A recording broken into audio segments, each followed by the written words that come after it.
मंडळी नमस्कार सर्वांना. स्वागत आहे तुमचं सागर डुकरे ऑफिशियल या चॅनलवर.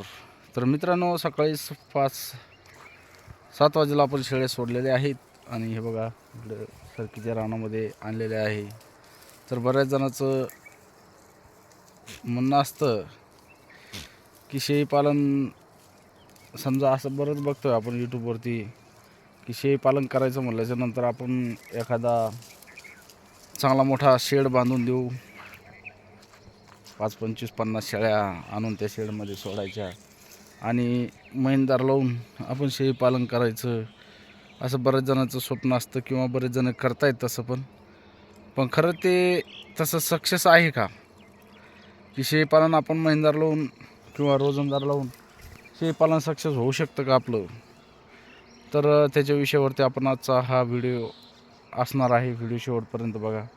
जशी म्हण आहे, उठावून शेळ्या राखणं एवढं सोपं नाही, तर उठावून शेळ्या राखू शकत नाही आपण.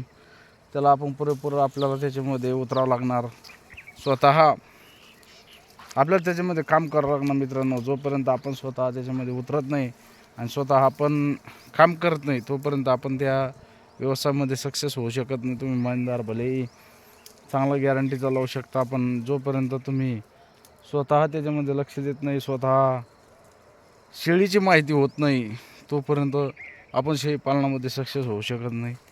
महिनदार काय, रोजदार काय, काही खऱ्या गोष्टी नसतात.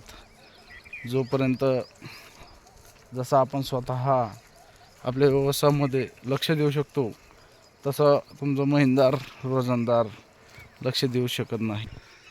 मजुराच्या भरोश्यावर सुरू केलेले फार्म आज बरेच काही बंद पडलेले आहेत. एवढा खर्च करून कोणी शेड बांधतं 5 लाखाचा, त्याच्यानंतर शेळ्या आणतं 2-3 लाखाच्या आणि शेडमध्ये सोडून देतात, महिनदार लावतात. पण हे कितपत सक्सेस आहे हे आज आपण ह्या व्हिडिओमध्ये बघणार आहे. खरं सांगायचं जर म्हणलं तर शेळीपालन अशा लोकांचं आहे की ज्यांना स्वतः याच्यामध्ये उतरता येईल, स्वतः काम करता येईल. जो व्यक्ती स्वतः याच्यामध्ये शेळीपालनामध्ये राबू शकतो, काम करू शकतो, त्याच व्यक्तीसाठी हे शेळीपालन आहे. कारण शेळीपालन एवढं सोपं नाही. आपल्याला काटेकोर त्याच्यामध्ये लक्ष द्यावं लागतं. जोपर्यंत आपण याच्यामध्ये काटेकोर लक्ष देत नाही,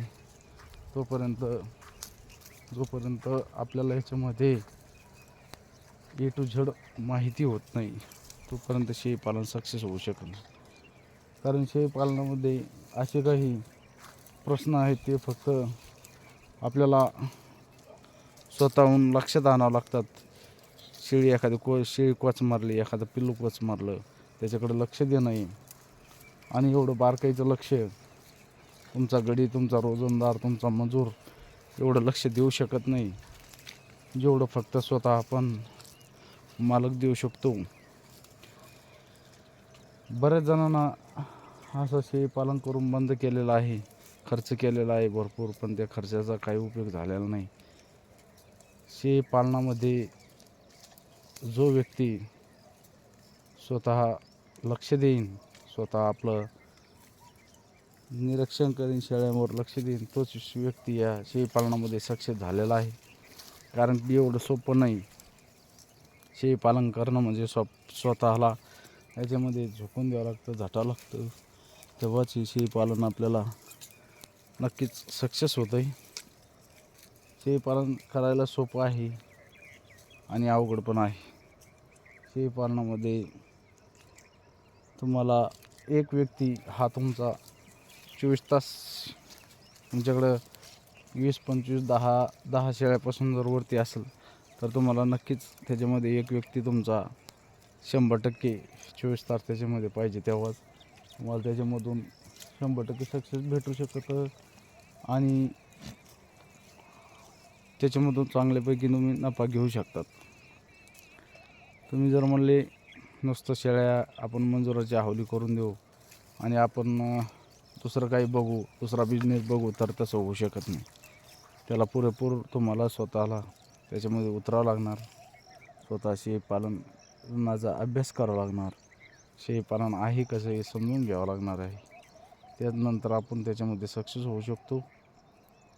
अन्यथा याच्यामध्ये नुकसान होणं, जर तुम्ही दुसऱ्याच्या जीवावर जर म्हणलं तर 100% त्याच्यामध्ये तुमचं नुकसान होणार आहे. कारण की याच्यामध्ये खूप बारकाईनं अभ्यास करावा लागतो, बारकाईनं आपल्याला लक्ष द्यावं लागतं. तेव्हाच शेळीपालन 100% सक्सेस होऊ शकतं. तर आपल्याला जर शेळीपालन करायचं असेल तर स्वतःच्या जीवावर करा. मजुराच्या जीवावर शेळीपालन करू नका, एवढा खर्च करू नका. खर्च करायचा असेल तर स्वतःच्या जीवावर आपलं स्वतः जर शेळीपालन करणार असाल तरच शेळीपालनामध्ये खर्च करा. विनाकारण खर्च करून लॉस घेऊ नका. कारण की असे बरेच आपले शेळीपालक बांधव आहे की त्यांनी मंजूर लावून शेळीपालन केलं आणि अखेर शेवटी त्यांना शेळीपालन बंद करावं लागलं. अशा गोष्टी मित्रांनो झाल्या नाही पाहिजे. कारण की याच्यामुळं काय होतं माहिती आहे का, आपण दोष शेळीपालनाला देतो. शेळीपालन सक्सेस नाही झालं की आपण शेळीपालनाला दोष देतो. त्याच्यामध्ये आपल्या चुकी असतात हे आपण कधीच बोलून दाखवत नसतो. तर अशा पद्धतीनं तुम्हाला जर शेळीपालन करायचं असेल तर स्वतःच्या जिद्दीवर, स्वतःच्या हिमतीवर नक्कीच शेळीपालन करा. शेळीपालनामध्ये भरपूर काही फायद्याचं आहे. शेळीपालन तोट्याचं नाही. फक्त स्वतः करणं खूप गरजेचं आहे. स्वतः जर केलं तर 100% त्याच्यामध्ये यश मिळतं. कोणताही व्यवसाय स्वतः आपण ध्यान धरून जर केलं तर 100% आपण त्याच्यामध्ये सक्सेस होऊ शकतो. लोकांच्या जीवावर कुठलाच व्यवसाय सक्सेस होत नाही. मजुराच्या जीवावर तुम्ही शेळीपालन करा किंवा एखादी दुकान करा, काही करा, तिथं स्वतःच आपल्याला लक्ष द्यावं लागतं. तेव्हा आपल्याला त्याच्यामध्ये पुरेपूर तेवढा नफा भेटू शकतो.